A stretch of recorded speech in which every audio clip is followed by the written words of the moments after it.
Hannaford, Here. Klein, Yes. Barton, Yes. Glass, Yes. Holder. Present. We have a motion to approve the minutes of May 15th. I move that we approve the minutes. So moved. Second. Hannaford, Yes. Klein, Yes. Barton, Yes. Glass, Yes. Holder.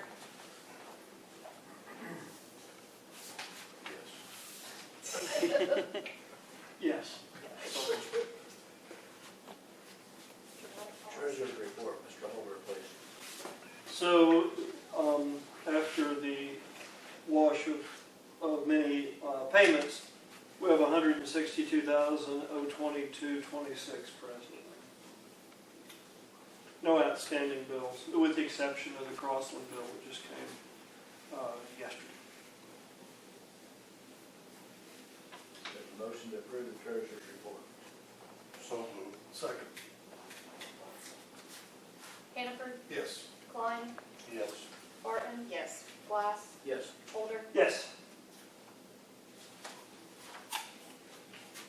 Do we have a motion to enter executive session?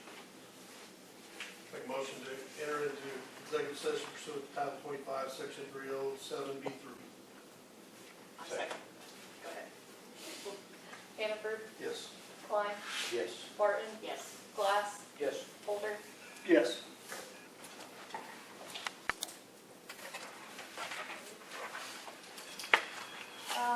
The board entered executive session at 12:09.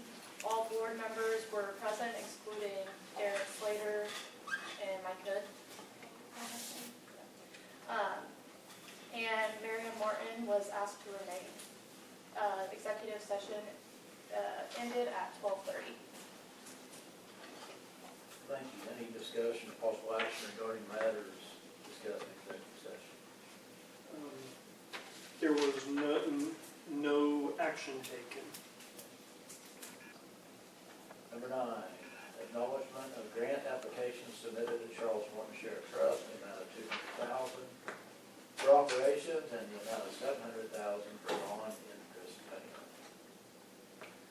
So, we made application, Charles Morton Sheriff Trust, for get some operational money to get us from point A to point B and to pay our interest, which was right at $700,000. We were granted those requests, and the funds have been sent to Kansas City for payment on the bonds. And the remainder of the $200,000 is what you see in the bank account today. So that is what has been done with those funds. That is a semi-annual interest payment that happened on the Series A bonds and the B bonds. The B bonds interest gets held in escrow until we have 125% of the entire 26-27 bond year payments, and then it can be partially distributed. That's a whole. If anybody wants to hear more about the bonds or know more about that entire process, I'm more than happy to do that. I will not take this committee's time to talk about that unless they want to hear it. Thank you, Sheriff Trust.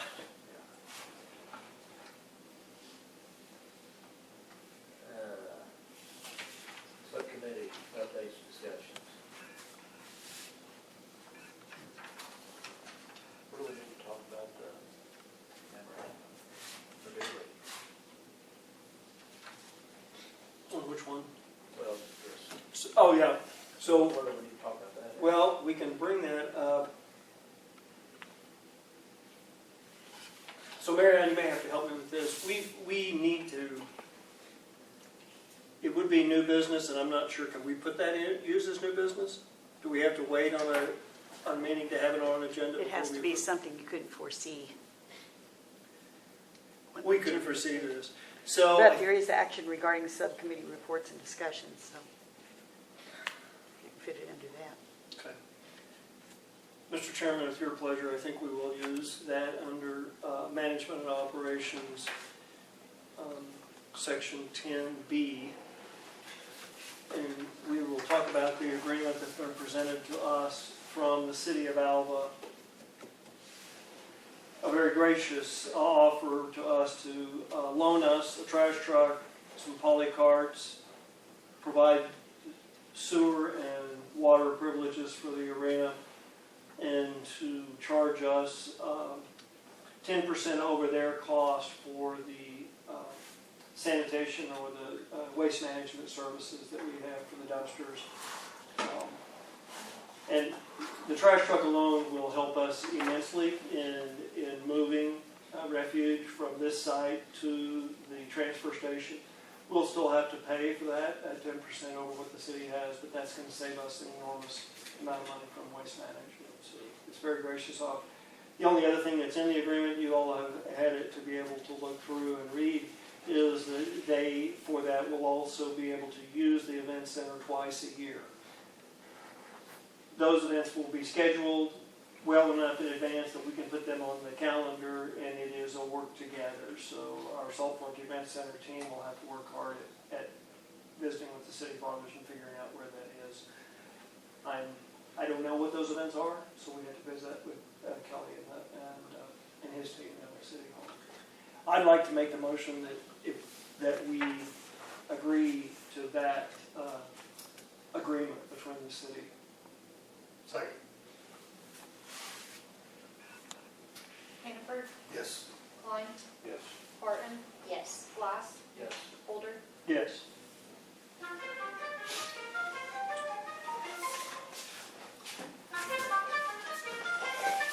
Operator report. Management operation. So I think we'd turn that over to Larry and let his team go then. All right, well, we've got some exciting news. You guys will be sending out and hand delivering some invites, but we've got a grand opening barrel race scheduled for August 7th, 8th, and 9th. And we're going to tie in the grand opening ribbon cutting on that date as well.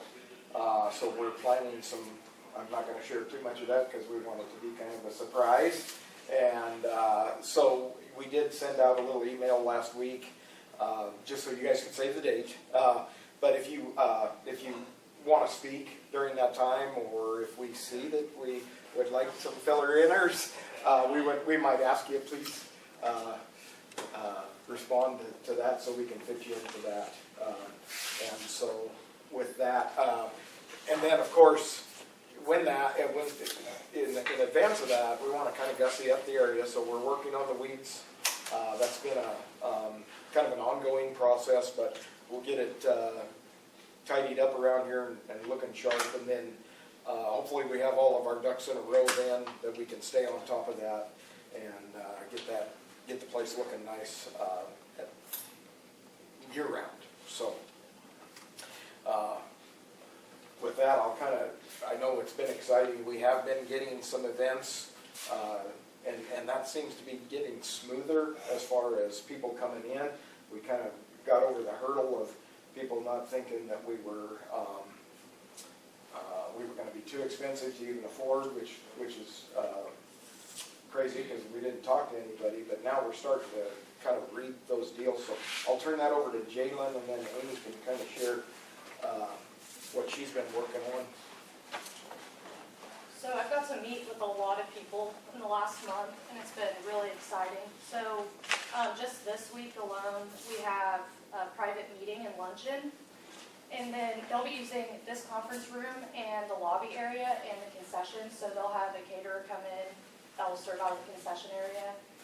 We'll have like a little luncheon set up in the lobby area, and then they can also come in here, eat, do their meeting. We also have 2 weddings scheduled this month. And I'm pretty excited for those. How we've been working out the weddings is we are allowing those people to come in on Friday, and they can set up all their decorations and have everything exactly how they want. And then they have, of course, have full access to the building all day on Saturday or whatever day their wedding is. And then they have time to come in the next day and get all of their decorations, so they don't have to worry about that on the night of their wedding, which I got married last summer, and that is very hard to come by. To have access, have that much access in one weekend to a wedding venue.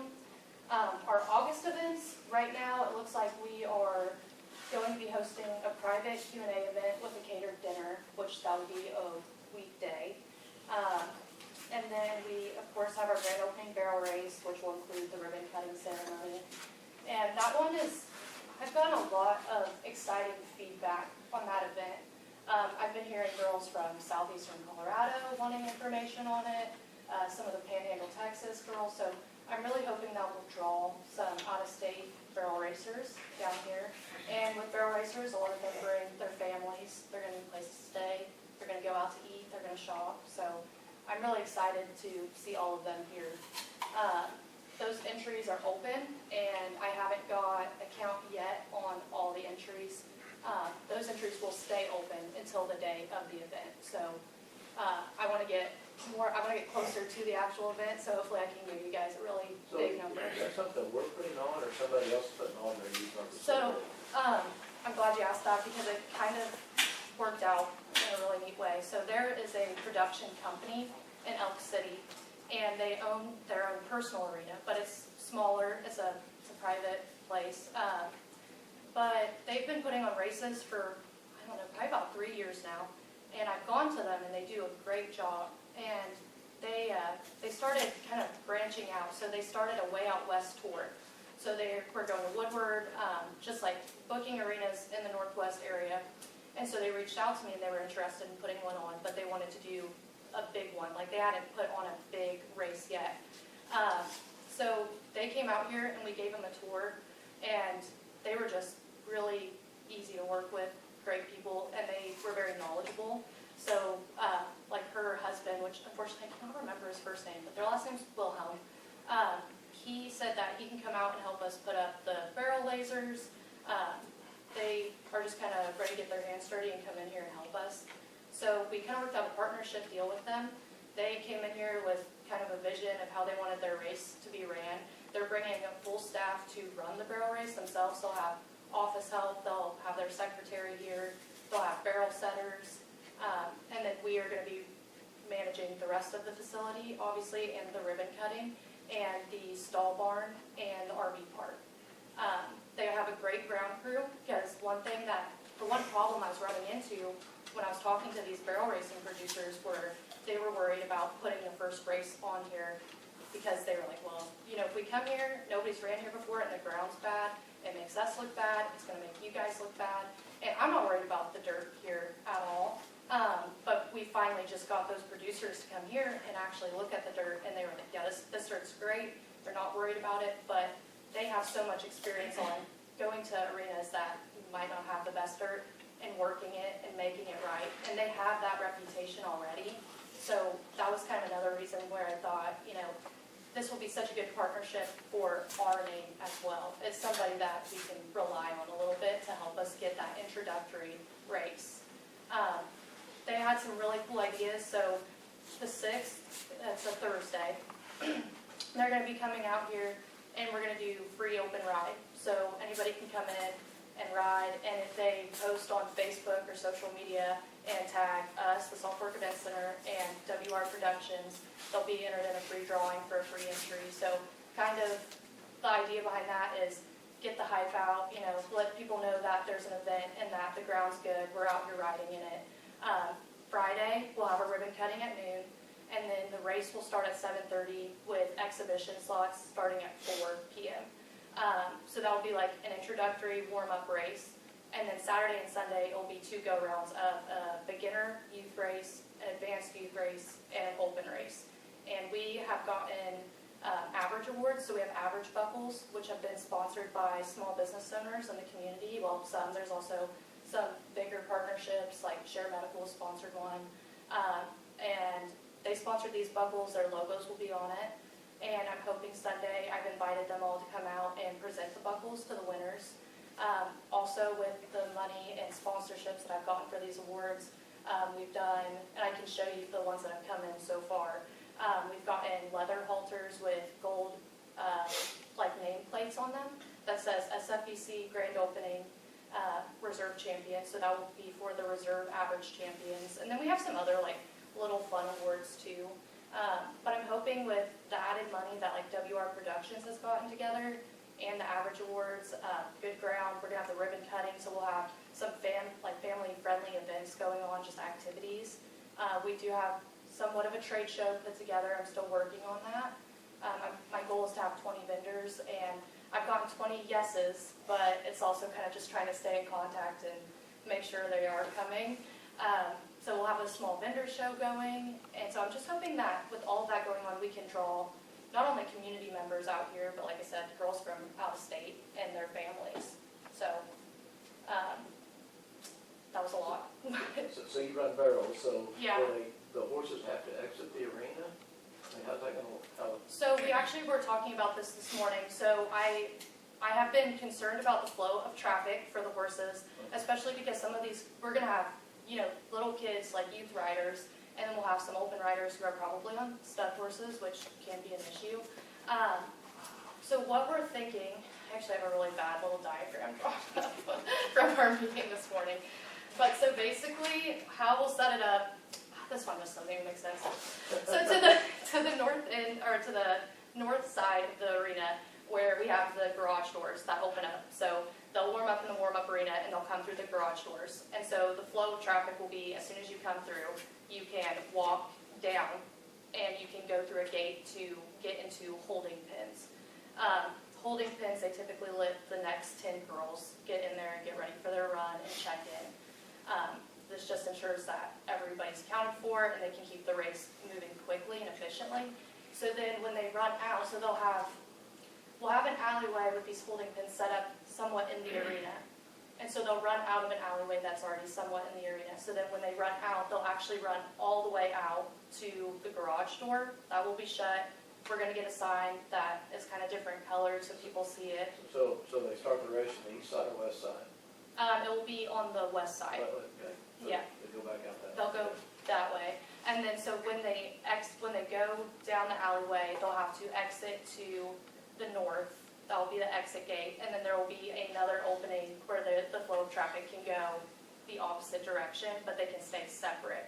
It's kind of hard, like we do need to walk out there and kind of actually figure out how we're going to set it up. But I think doing that, because there will be panels set up to where people who are going the opposite direction, it's just clear that. And of course, sometimes people don't really pay attention to that, but at least we're trying to just keep it So moving. if you put a barrel horse in there and done it? I actually brought some horses out a couple weeks ago. So is it gonna work? I think that is going to be a better option, because how we have it set up right I now. mean, as far as, is it gonna work as far as there's enough room to get the horse shut down? Oh, yeah. Okay. Yeah, I wouldn't worry about the alleyway setup at all. The only thing I'm worried about is just there being enough room for people to walk all the way down to the alleyway safely with multiple horses trying to go down that same trip. So, like the horse I brought, he's very young. He looks at everything. He's scared of everything. And I got off with him to lead him down there. And I just thought, because I do that a lot on my colts, and I just was like, well, if you're on the ground walking your horse, there's no way somebody can get around me safely, for my safety and theirs. And then you add kids to the mix, and it's fun to watch the Pee-wee riders, but they're kind of all over the place. So definitely have to think about how people can navigate the arena safely with their animals. I don't know if any of you guys came to the pony show, the POA show. Did you come to it? So did you see where we had like a little seated, or like a little open area where the kids could ride in there and watch the show? I thought that was good. We'll have it open like that again for the barrel race, because the girls like to come in and watch their friends run, video their friends run, or just, especially since it's new, they're going to want to come in there and watch and see how the ground holds up. And then that leads me to another thing, because all the people I've been meeting with for different events, they all question the logistics of how everything's going to run. And so I met with the Heart of Oklahoma Youth Rodeo Association. They're coming here in September. I'm really excited for that one. They estimated they bring about 600 people to their event, so they bring 600 people to town. Contestants? Contestants with their families. And it's a really neat deal. It was awesome meeting those guys. They loved the place. They were so impressed with it. But again, we were talking about, so how they run their events is they don't have any rough stop. They do all the roping events, and then they have the timed events, the pulls, barrels, and goats. And so they run the pulls, barrels, and goats in one arena. They'll run them in the main arena. And then they'll do all the roping events in the secondary arena, the warm-up arena. And so working out those logistics of making sure they have a big enough warm-up area. And so we kind of worked it up a bunch of different ways, and we're still kind of finalizing it. But what they settled on, I think, will work really well, but it'll basically be opening up again that little area where people were sitting on their ponies, making it bigger, just so kids have enough room to go in there and trot their horses. But then we'll also have a gated area out in the warm-up pen in one of the corners where they can go down there and also lope around. And but they also sometimes let their contestants out in the arena in between events for 10 minutes just to lope their horses and warm them up. So we're definitely going to make it work, and they're coming, and they're really excited. I think it was great to meet them. I think they're going to be a good group to work with, and they plan on coming back every year. So we're going to try really hard to make it a good event. 2-day deal? Yeah, so they will move in on Friday, and then they'll be here Saturday and Sunday, and they only do the roping events on Saturday. So they do a 2-header roping. So then the roping kids are done, and then they just run the timed events Saturday and Sunday. So it kind of lets them get out of there earlier. So they'll be moving in Friday, moving out Sunday. But we're going to try our butts off to impress them, because I think they said they'd possibly add 2 rodeos here a year if it all works out. So it was a good meeting. Another really exciting event that I just got yesterday is 3 Point Productions, and that's a big team roping production company. They put on a bunch of ropings at Lazy E. They utilized El Reno. They're a pretty big deal. They put on good ropings. But yeah, I was actually supposed to meet with them yesterday at 2 p.m. and I was driving back from Colorado, and the guy called me and he said, "Hey, well, I'm sorry to tell you this, but I'm not going to make it over there." And he doesn't live around here, so he was just going to stop by on his way back from Guthrie. And he said, "But I think we're just going to go ahead and book it." So yeah, we got them. I think again that will be one, if we can genuinely impress them, they'll come back. Maybe a couple times a year, if not, well, probably once a year, if not a couple times. So that will be a good one to have. I've really been trying to not only get people here, but trying to get people who actually put out a schedule and they have those events multiple times a year, and they have a good following. People who like their events, enjoy going to their events, and they'll come multiple times. So it's looking good. And then of course October, we have College Rodeo, we've got a breakaway jackpot, we have Farm and Traffic Safety Day, and then somebody else. I've had a lot of interest in the month of October. I gave a tour the other day for a wedding, and they were talking about possibly October, but October will be a good one too. It's slowing down a little bit I won't say slowing down, but I haven't had a lot of interest in November and December dates. Heading into it's holidays and heading into winter. I did have an inquiry about a goat show in November, so it's kind of hard to get hold of them. I've been bothering them a lot, but that's a possibility. And then we actually had an inquiry about a New Year's Eve livestock show, and I think that one will be really fun. And that will be some of our first livestock shows, so that will be a pretty big milestone for the event center, especially in the slower months where we can really focus on those. I think that'll be really neat. Yeah, so. You hit the shooting. Oh, yeah, and so that would be next year. And I've gotten so many inquiries about 2027. I was focusing on what we have in front of us right now, but a lot of these associations or production companies I'm telling you about, they have their schedule already done, and so they're asking about next year. And so Cowboy Mounted Shooting Association, they reached out to me, and I got them booked for one show, and then he called me 2 weeks ago and said they want to book 2 more for next year. So that will be an association that will have 3 events in 1 year for. They sound awesome over the phone. They're actually in Texas, so I haven't been able to get them up here yet. But I've just tried to give them all the information I can to make them feel comfortable with booking without, having a tour. And yeah, they've been great to work with over the phone. I'm really excited to have them. I think that'll be a really fun event. They don't charge admission at the gate, and it's kind of different. I think people in the community would like to come see that, so, yeah. But, Good work. thank you, yeah. So what like that, what do we charge them? If there's no gate, what do we charge them to use the? Well, I was just saying, like, they don't charge like an Right. admission fee. Right, but what are we charging them to use our facility? So I'd have to look at that proposal, and I would be more than happy to print you guys out like a pricing sheet of what I have per room. Would you guys be interested in looking at that? Yeah. Okay. I Do can they, print do they that. put something down when they book it? We're doing a 30% deposit and a $500 security deposit. I'm messing around with that one. I think it's smart, because I mean, we don't wanna, Yeah, so the security deposit mainly, because I mean, it's just growing pains and learning as we go. And the rest of this year, every event we'll have, we're just gonna learn something different. And so the $500 security deposit, I was just kind of thinking, well, you put it down, it's refundable, but you have to follow these ground rules. For some of these bigger associations, I don't know if they'll like bat an eye at 500, but like for private events, like weddings, I mean, 500 isn't, I mean, I would want my $500 back if I could get it. So when you sign an agreement saying, you know, respecting the facility rules, which I'm also working on that, and you can edit it. I think I add some to it every week when things just come to my head. But it's, it's refundable though, so if they just follow all that, they can get it back. The 30% deposit though, so it'd be 30% at signing and then 70% 30 days before the event. I think that's how I have it set up. But I'll go print the pricing sheet out. Do you have any connections to the ranch rodeo crowd?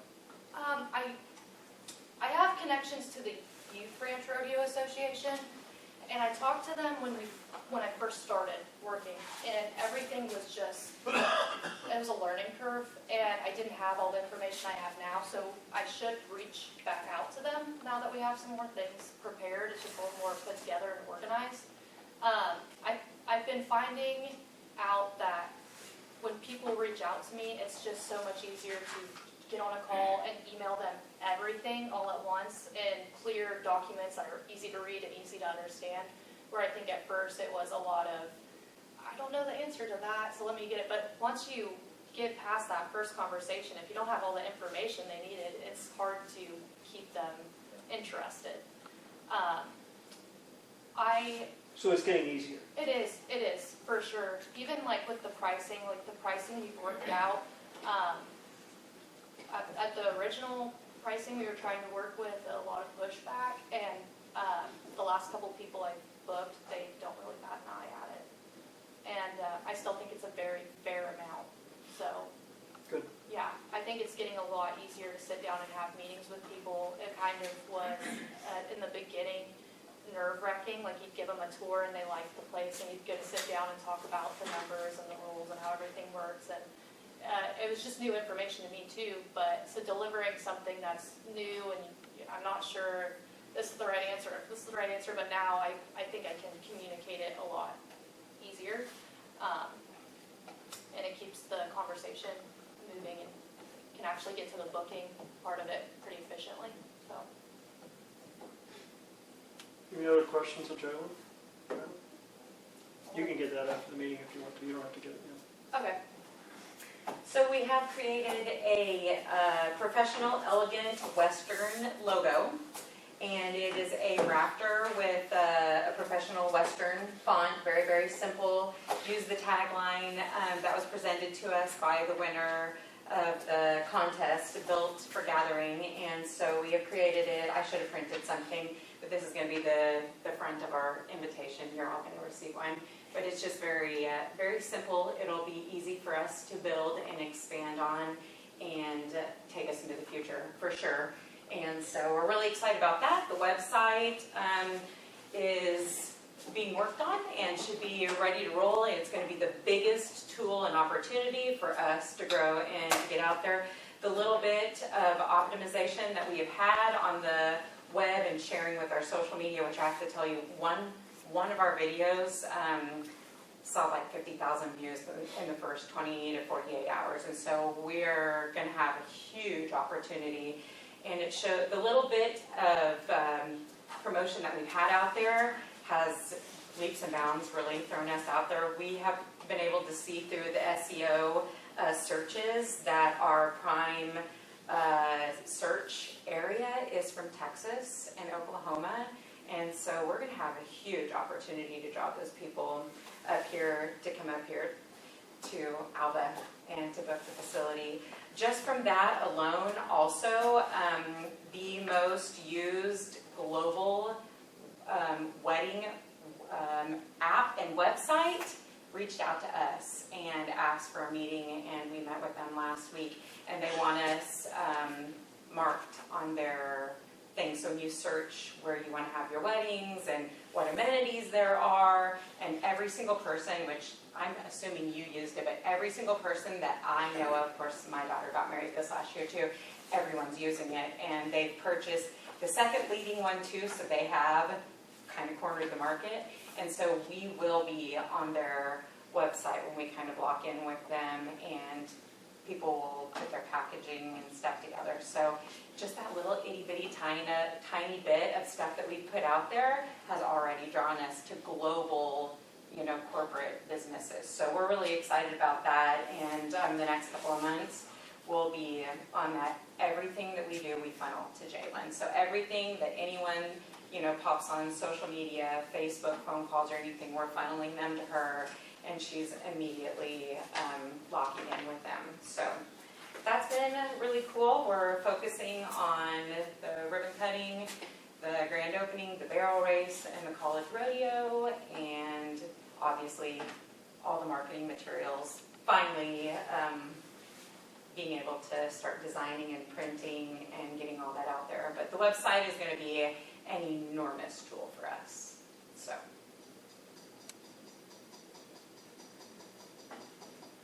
Anything else? Good job, guys, thank you.